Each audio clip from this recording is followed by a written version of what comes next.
Hi, my name is John Wood, and Stephen Wilde and I will be presenting on scenarios today. In terms of requirements engineering, scenarios are a very great way that we can explore different ideas and concepts. First of all, what are scenarios and how do we use them? Scenarios are fairly self-explanatory. Essentially, we can come up with different scenarios in which we will use our system.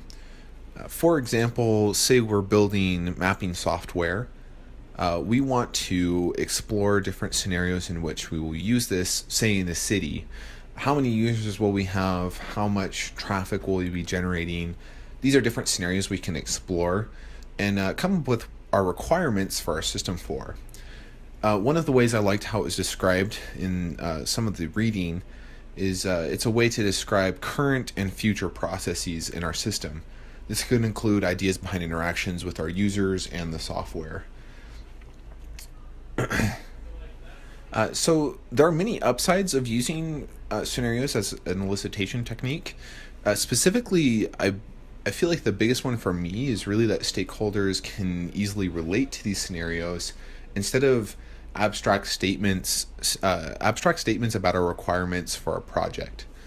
I definitely have personal experience with this.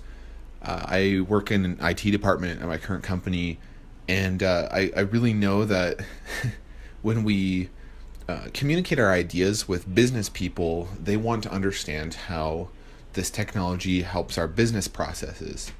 They don't really care about the technology as much. They don't care about the lines of code you wrote.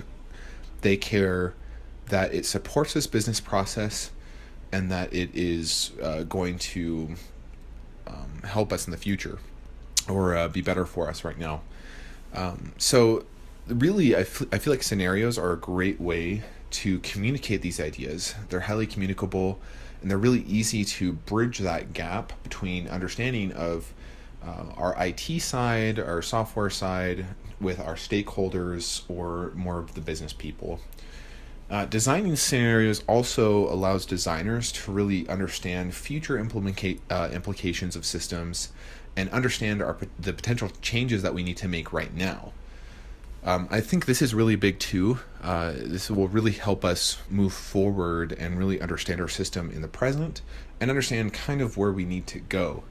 I think that's really huge in requirements engineering, and so scenarios really fit well into this kind of area. One last thing that I believe makes scenarios very easy, a great upside, is essentially it's cost-free.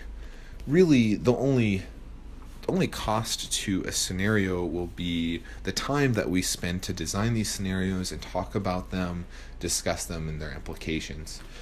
Really, there's no monetary cost in that sense to coming up with these scenarios. Lastly, for my side, I really couldn't find that many downsides from some of the reading I was doing. Generally speaking, the consensus that a lot of these articles came up with is that scenarios don't really solve problems. They just help designers think through these system requirements and come up with solutions that we will then implement and take action upon. So that's really the only downside I could think of, is potentially we are coming up with snags because we are thinking too much about the scenarios or designing these scenarios too much instead of just taking action on them. But other than that, there really aren't that many downsides to scenarios. We recommend using the scenarios technique when you need to gather details about how your system will be used, such as how people will interact with the system. Since scenarios do not consider the structure of the system internally, they should not be used to gather the internal requirements of the system or to solve problems related to the system. Here is a simple scenario related to the coding automation project. The user wants to create a for loop. To do this, they will click on the for loop button. Then the program will ask for the first variable.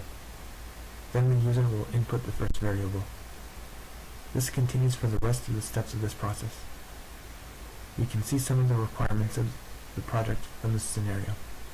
It shows us that we will need a for loop button, and a way for the user to input variables.